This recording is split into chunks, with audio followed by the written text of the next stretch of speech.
actually chose to do my assignment option for the costume design of the play, How to Succeed in Business Without Really Trying. And basically what I did was I drew up some sketches of different costumes that I wanted the characters to wear. I came up with designs for the main character, Jay Finch, Rosemary, who is his love interest, and actually Finch meets her at the Worldwide Wicked Company, which is the business he tries to succeed in. And the ensemble, I gave some men outfits and some women outfits, and I provided like some internet pictures examples to kind of see what I'm talking about because I'm not the world's greatest artist. And I actually chose to do Act 1, Scene 1 of the play. And basically what's going on here is we find Jay Finch on, he's like washing windows and he's holding this book, How to Succeed in Business Without Really Trying, which is a book he actually found.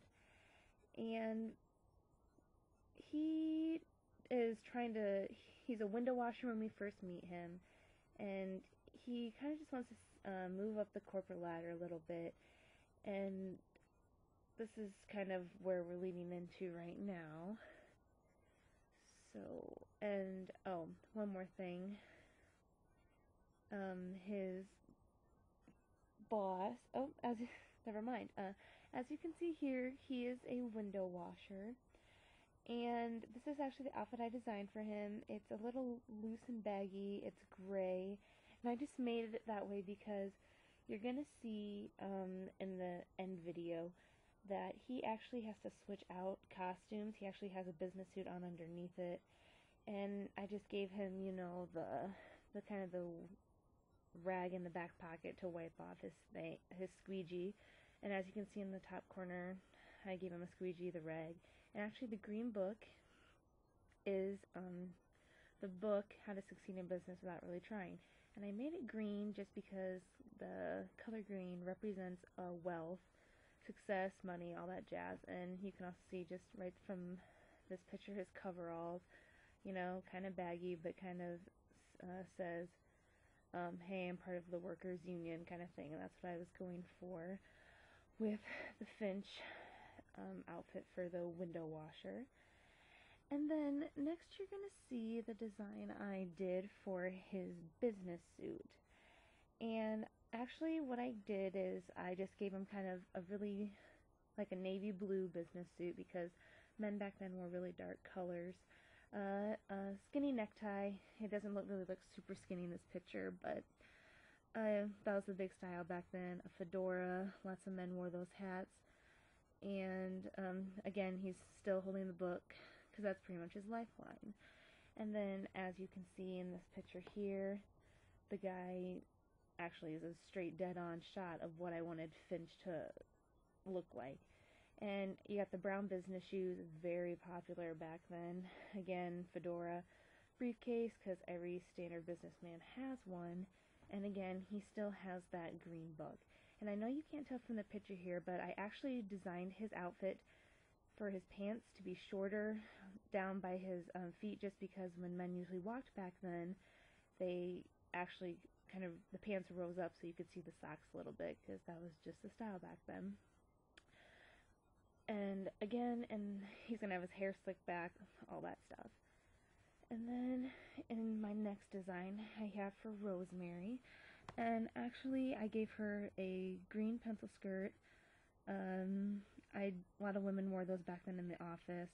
A mustardy colored sweater because back then they had like different, like all the colors were kind of olives, like dark yellows, oranges. And I also gave her kind of a matching ascot on top because a lot of women wore scarves back then. And as you can just see the sweater, pencil skirt, and actually right here, this blouse. I really like it. I think Rosemary, it kind of separates her from the ensemble outfits I designed. And I just like the frill in the front. It kind of makes her stand out a little bit. And again, the standard high heel shoes. Every woman wears heels in the office back in those days, pretty much. Some flats, but you don't really see that too often.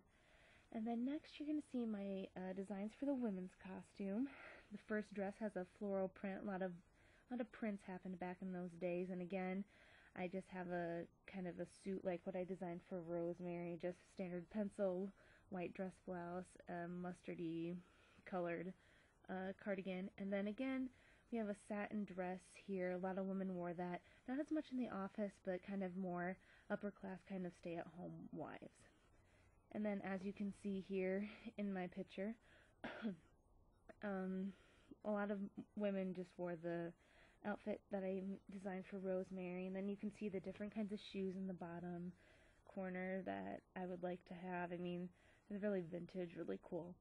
And the cigarettes, that's a really big part, I think, because, I mean, everyone smoked back then. A lot of the women smoked, and you couldn't really go into a business back then without cigarette smoke, someone offering you a cigarette.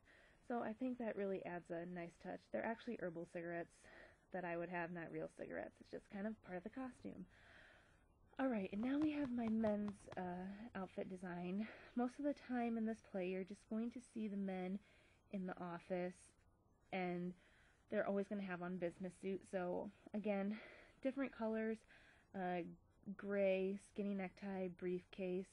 And then as you're going to see going into this next slide, I actually found a nice picture which kind of shows all the different types of business suits that the men had back then. You know, you got the blue, gray, pinstripe, standard black.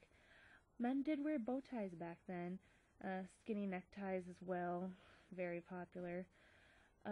We have the briefcase again, shoes, different colored fedoras, and the herbal cigarettes again, because as I said before, it was basically a part of life. Well, I thank you guys for watching my video. I really hope you enjoy it, and now I'm going to take you into actually a video I found on YouTube from Act 1, Scene 1 of the play, and I hope you enjoy it, and you can kind of compare it to the video I did. Have a great day, guys. Thank you.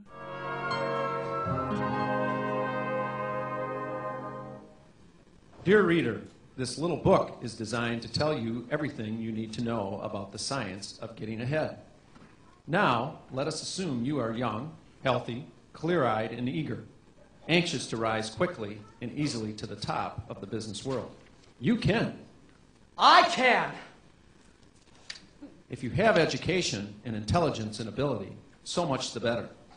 But remember that thousands have reached the top without any of these qualities. Just have courage and memorize the simple rules in the chapters that follow. If you truly wish to be among the lucky golden few, you can. I can! How to apply for a job, how to advance from the mailroom, how to sit down at a desk, how to take memorandums, how to develop executive style, how to commute in a 3-button suit with that weary executive smile. This book is all that I need. How to succeed.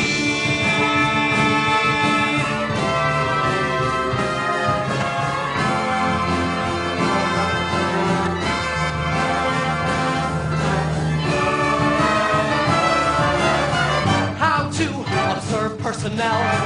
How to select whom to lunch with. How to avoid petty friends. How to begin making contacts. How to choose the right company. Before applying for a job, make sure you have chosen the right company. It is essential that the company be a big one. It should be at least big enough so that nobody knows exactly what anyone else is doing. Say, Joe, I got a complaint from our dealers in Cleveland about that last shipment of wickets. They only got half their wickets. They ordered 300,000. But they wanted 2 total wickets, and we ran out. Ran out? What is this, a hot dog stand? Look, this is the Worldwide Wicket Company. We're supposed to be the single largest producer of wickets in the world. But there was trouble at our eastern plant. A breakdown. Well, get on the ball. I want to keep Cleveland wicket-minded. Yes, sir. Say, Mr. Matthews, any news about the breakdown? Oh, I'm feeling much better.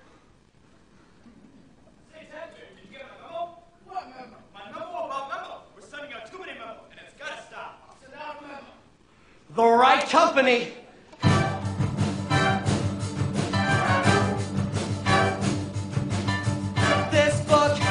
all that I need.